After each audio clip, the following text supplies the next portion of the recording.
Всем привет, дорогие друзья! В этом видеоролике я хочу поподробнее поговорить с вами о проекте Corium, а именно о его особенностях и инвестиционном потенциале.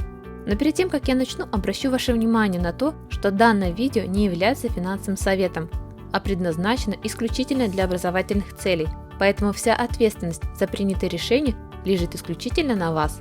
А пока веду вас в курс дела, так как данный видеоролик будет состоять из 3 частей, а именно краткого введения в криптовалюту, введения в Corium и введения в Corium краудфандинг, инвестиционных возможностей и потенциала.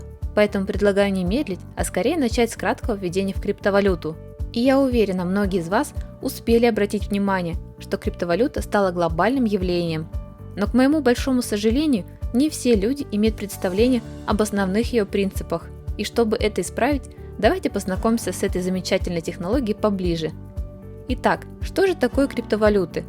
Сатоши Накамото – изобретатель биткоина, и в 2008 году он создал одноранговую цифровую наличность, которая позволяет использовать платежную сеть всего с 3 вещами, а именно состоящую из счета, баланса и операций. Общая проблема, которую должна решить вся эта платежная сеть – это предотвращение двойных расходов. Двойные же расходы – это когда один человек способен потратить одну и ту же сумму дважды.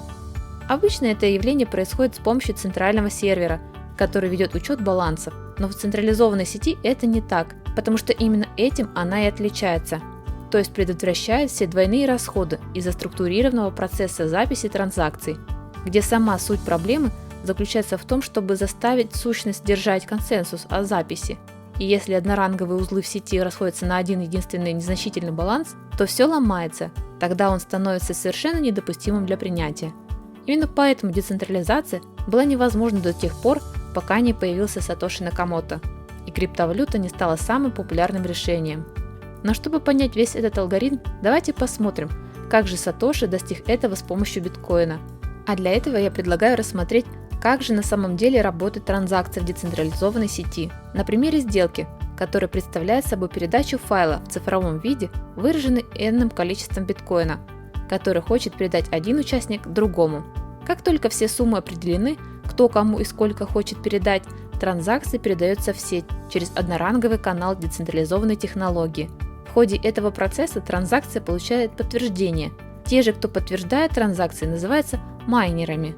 Работа же майнеров в криптовалюте заключается в том, чтобы принимать транзакции и подтверждать их как законные и спредовые, после чего они попадают в сеть. Как только транзакция будет подтверждена майнерами, каждый узел должен будет добавить ее в свою базу данных, став частью блокчейна. За эту работу майнеры получают вознаграждение в виде криптовалюты, например, биткоина. На самом же деле любой может быть майнером, ведь все, что вам для этого нужно сделать, так это использовать свои компьютерные мощности, чтобы квалифицироваться для выполнения данной задачи. Каждый майнер по сути соревнуется друг с другом, чтобы решить криптографическую головоломку. После нахождения решения майнер должен подтвердить транзакцию, а затем добавить ее в цепочку блокчейн. И как я уже сказала, за это майнер получает стимул от платежной сети в виде криптовалюты, что в свою очередь позволяет поддерживать мотивацию всех участников сети на должном уровне. Итак, Сатоши установил правило, что майнеры изначально должны вложить определенную работу своих компьютеров, чтобы претендовать на эту задачу. Но на самом-то деле они должны найти хэш-продукт криптографической функции, который и связывает новый блок с его предшественником, что называется доказательством работы. Сам же биткоин основан на алгоритме хеширования SHA-256, и поэтому он точно так же, как и многие другие криптовалюты, использует доказательства работы POW. Например, такие криптовалюты, как Tezos, Dash, Neo, Redoloin и многие другие, которые используют доказательства в пакет алгоритма принятия. Однако существует и другая концепция – Proof of Stake или же POS, который гласит, что человек может майнить или проверять блокирующие транзакции в зависимости от того, сколько всего будет монет, которые он или она держит. С другой стороны, Corium использует алгоритмы Two-Hop, который сочетает в себе использование доказательства работы и доказательства эффективности алгоритма консенсус, что в свою очередь дает гораздо более высокую безопасность. Однако помимо децентрализации существует и еще несколько характеристик криптовалюты, а именно необратимость, то есть после подтверждения транзакция не может быть отменена ни тобой, ни кем-либо другим, ни банком, ни президентом и даже не Сатоши Накамото. Анонимность. Ни транзакции, ни счета не связаны с реальными личностями. Быстрота и глобальность, то есть транзакции распространяются почти мгновенно в сети и подтверждаются в считанные секунды или же минуты. Безопасность. Криптовалютные средства заблокированы в криптографической системе с открытым ключом. Только владелец закрытого ключа может отправить криптовалюту, то есть криптовалютный адрес более безопасен, чем Форт Нокс. Пятое. Без разрешения. Вам не нужно никого просить использовать криптовалюту. Шестое. Ограниченное предложение. Большинство криптовалют ограничивают предложение монет или же своих токенов. В биткоине же предложение уменьшается в 2 раза, поэтому время, когда достигнет он своего окончательного числа, примерно в 2140 году. Все криптовалюты контролируют поставку токена по расписанию, написанному в коде. Седьмое. Никаких долгов. Кроме предъявителя, фиатные деньги на вашем банковском счете создаются долгом, и цифры, которые вы видите на вашем банковском счете, гроссбухе, представляют собой не что иное, как долги. Это система долговых обязательств. Криптовалюта же не представляет собой долги. Они просто представляют собой самих себя. Криптовалюта стала решением сложной проблемы цифровых наличных денег, которую Сатоши решил о том, как поддерживать целостность и консенсус между независимыми и потенциально вредоносными хакерами. Одним словом, криптовалюта стала самым популярным стимулом для тех, кто держит сеть защищенной. А как вы помните, проект Corium стремится предложить всем нам в использовании свою многогранную структуру со своим массово ориентированным токеном, использование которого позволит не только упростить многие процессы, но и сделать криптографию нашей повседневностью. Посмотреть же более подробное видео о Corium вы можете, перейдя по ссылке, указанной в описании, или же нажать на появившуюся ссылку в правом верхнем углу. А пока предлагаю перейти к третьей части нашего видео, где мы более детально разберем краундфандинговую платформу Corium как отличную инвестиционную возможность с богатым потенциалом. Ведь вклад или инвестирование в краундфандинг Corium может быть поистине чуть ли не лучшим решением, которое вы приняли за долгое время. Однако напомню, что данное видео не является финансовым советом, а предназначено исключительно для образовательных целей, и ответственность за принятое решение несете только вы сами. А пока предлагаю рассмотреть некоторые возможности, которые успела продемонстрировать нам первая криптовалюта в мире биткоин, которая в 2009 году была продана всего за $0,001.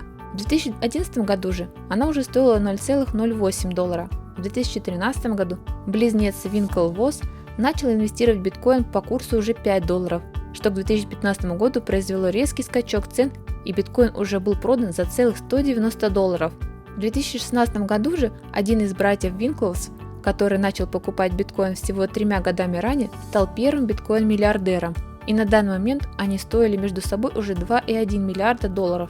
Это при том, что покупать они начали биткоин всего по $5 за штуку, который потом уже оценился в $390. Возможно, кто-то скажет, что это только мудрый человек способен распознать такую возможность. Сейчас же в так называемой точке среза записи данного видео один биткоин стоит около $9000. Вот скажите, если бы у вас была возможность купить 100 биткоинов 10 лет назад, то это было бы меньше, чем $10, но в то же время сейчас они стоят около $1 миллиона. Как бы вы поступили? В такую минуту хочется вспомнить одну очень мудрую китайскую пословицу, которая гласит, что лучшее время для посадки дерева было 10 лет назад, а следующее лучшее время – это сейчас.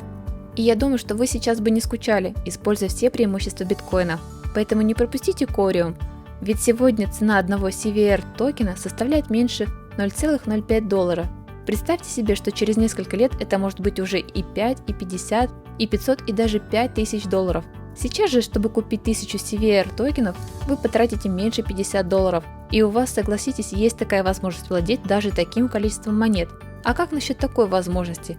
Стать одним из тех, кто принимает решения в рамках экосистемы Corium. Ведь все, что вам для этого нужно, так это владеть 10 000 CVR токенами, благодаря которым вы можете иметь мастернод, что даст вам доступ к одному голосу в рамках системы. Таким образом, чем больше у вас в системе мастернодов, тем больше голосов вы можете иметь в системе. На случай, если же вам интересно, то сумма в 100 000 CVR токенов на вашем балансе автоматически означает мастернод плюс, демонстрируя нам тем самым небольшие отличия, где мастерноды, находящиеся на первом уровне, могут голосовать только один раз, то владельцы мастернодов плюс могут голосовать как на первом, так и на втором уровне, если по итогам первого уровня была ничья. При этом я напомню, что для владения мастернодом суммой в 10 000 CVR токенов составляет менее $500, в то время как владение мастернодом плюс составит также менее $5000, что я считаю весьма доступно. Тем более, что расчеты вознаграждений за владение мастернодом и мастернодом плюс будут начисляться ежедневно, и они будут накапливаться в течение целого года.